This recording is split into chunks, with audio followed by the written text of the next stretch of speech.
What the heck are you thinking, first home buyer? Breaking news, just yesterday, a couple, first home buyers, bought a 1.83 million crappy terrace house at an auction, knowing full well they will spend up to $250,000 to $1.5 million of renovations. And this is the happy couple. Let's go behind the scene. Again, this happened yesterday. See what was going through this couple's head. Property has 362 Wilson Street, Darlington. Yes, I'm very nosy. If you're nosy too, follow me. Before we look into the property, let's look at the loan structure. And this is just my best guess. So it got sold for 1.83 million in the article. It's in Darlington. It's a house. If they borrow 80%, it would be in 1,464,000. At 3.85% interest rate variable principal and interest, because he's a first home buyer, the repayment will be $6,863.35 per month. Now you saw the photos of the house and it looks not livable. So do you really think when the bank sends a valuer there to value the property in Darlington, it'll be worth 1.83? Let's take a look. Based on a computer valuation today, it's actually estimated at 1.95 million. As you can see, they started their property marketing campaign on July 2022, and the guide was only 1.25 million.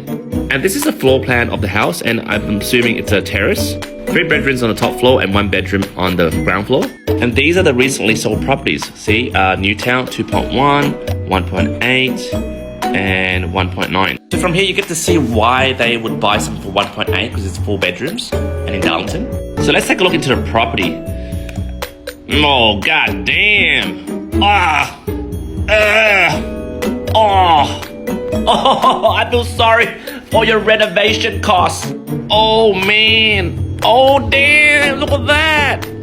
Imagine doing this every goddamn weekend. My weekend is gone. God damn, this is one of the bedrooms here. Damn, was Hulk living in here? The tenants fucking trashed the place. That's why it's so important to get landlord insurance. But back to being serious, guys. They would have put down 20% plus stamp duty, which is $457,000. I seriously don't think if the valuer were inside and would have valued at 1.83, it probably would have came back maybe 1.5 or 1.6, with so much essential repairs required to bring it back to a living standard. So I'm assuming they would have forked out an extra $200K to bridge the difference between valuation and contract price. It says here the house is in disrepair. It needs a significant renovation from $250,000 for a quick tidy up or up to $1.5 million to gut the whole place, because the balcony needs to replace, roof needs attention, and there's water damage to the brickwork.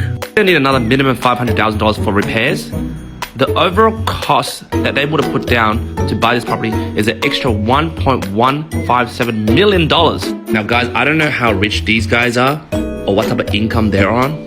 I mean, this guy might be the next CFO of a big tech company. Or she might just have a really great smile. And use that beautiful smile and say to your grandparents, can you give me $3 million to renovate my new house? But whatever makes you happy.